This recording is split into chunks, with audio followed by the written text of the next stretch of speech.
Aditya hospital Sangli register बांधकाम कामगारांसाठी सर्व प्रकारची तपासणी व उपचार आणि शस्त्रक्रिया पूर्णपणे मोफत. संपर्क 9142888990 7248972288 7744096696 0233 2305 686. Aditya hospital Vishrambag Sangli. Aditya hospital Sangli ESIC राज्य विमा कामगार योजना अंतर्गत सर्व रजिस्टर कामगारांसाठी सर्व प्रकारची तपासणी व उपचार आणि शस्त्रक्रिया पूर्णपणे मोफत.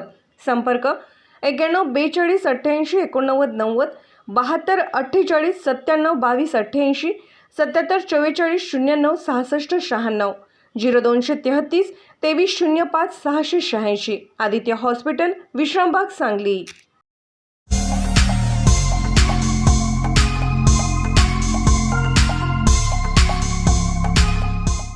शिराळा विधानसभा मतदारसंघातून भाजपमधून बंडखोरी केलेले सम्राट महाडिक यांची शिष्टाई करण्यामध्ये अखेर भाजपला यश आले असून सम्राट महाडिक यांनी बंडखोरी मागे घेतली आहे. सम्राट महाडिक हे 4 तारखेला आपला अपक्ष उमेदवार अर्ज मागे घेणार आहेत. भाजपमधून उमेदवारी न मिळाल्याने सम्राट महाडिक हे नाराज झाले होते. त्यामुळे त्यांनी भाजपमधून बंडखोरी करत शिराळा विधानसभेसाठी अपक्ष उमेदवारी अर्ज दाखल केला होता. त्यानंतर सम्राट महाडिक यांना तातडीने मुंबईला बोलावून देवेंद्र फडणवीस यांच्याकडून शिष्टाई करण्यात आली होती. यानंतर सम्राट महाडिक यांनी कार्यकर्त्यांशी चर्चा करून अखेर आपला उमेदवारी अर्ज मागे घेण्याचा निर्णय घेतलाय. तसेच सत्यजित देशमुख यांना पाठिंबा देण्याचा निर्णय देखील सम्राट महाडिक यांनी घेतलाय. तसेच महाविकास आघाडीच्या उमेदवाराचा पराभव करण्यासाठी एकत्र आल्याचे सम्राट महाडिक, राहुल महाडिक आणि भाजपचे उमेदवार सत्यजित देशमुख यांनी सांगितले. माझे फक्त किंवा आमच्या कार्यकर्त्यांचं एवढंच म्हणणं होतं की ह्या सगळ्या उमेदवारीमध्ये आम्हाला सर्वांना विचारात घेऊन ही उमेदवारी जाहीर व्हावी, ही आमची नाराजी होती. आणि त्यातूनच कार्यकर्त्यांच्या आग्रहास्तव अपक्ष म्हणून मी अर्ज भरला आहे असं मी त्या ठिकाणी वरिष्ठांना कळवलं.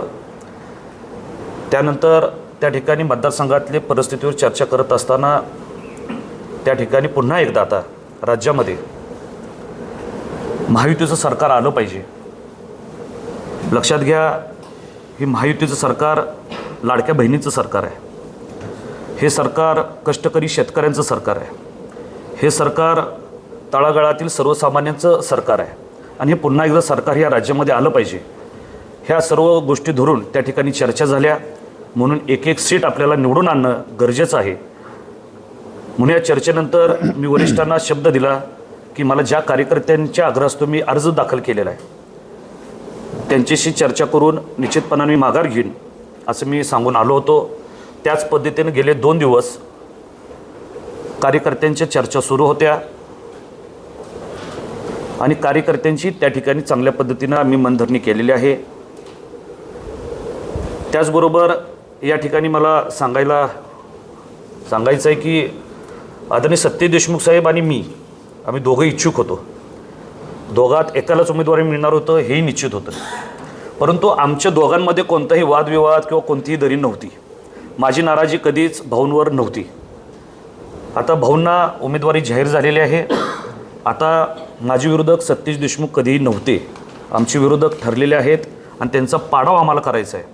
आणि म्हणून शिराळा विधानसभा प्रमुख म्हणून मला जी भारतीय जनता पार्टीने जबाबदारी दिली होती तो प्रमुख म्हणून भाऊंच्या खांद्याला खांदा लावून चांगल्या पद्धतीनं काम करून त्यांना निवडून आणण्याची पूर्ण जबाबदारी मी या ठिकाणी स्वीकारत आहे. हे सांगण्यासाठी आजची पत्रकार परिषद आम्ही आयोजित केलेली आहे. मी माघार घेतोय आणि माघारीच्या वेळेस संबंध शिराळा विधानसभा मतदारसंघातील कार्यकर्त्यांना एकत्रित मेळावा घेऊन ही मी माघारीची त्या ठिकाणी घोषणा करतोय.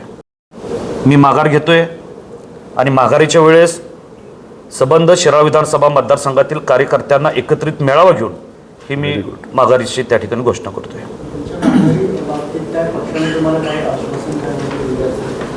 नाही, लक्षात घ्या की आम्ही काहीतरी मागावानी पक्षानं द्यावं. मी मगाशी म्हटल्याप्रमाणे हे आमचं कुटुंब आहे आणि आदरणीय देवेंद्रजी फडणवीस साहेब प्रत्येक तळागाळातील कार्यकर्त्यांचा विचार करणारे हे नेते आहेत.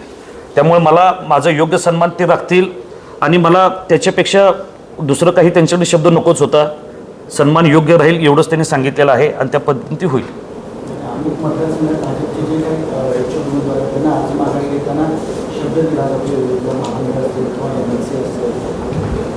नाही, त्या पद्धतीची काही चर्चा मी केली नाही. शेवटी आपण एखाद्या पक्षामध्ये काम करत असताना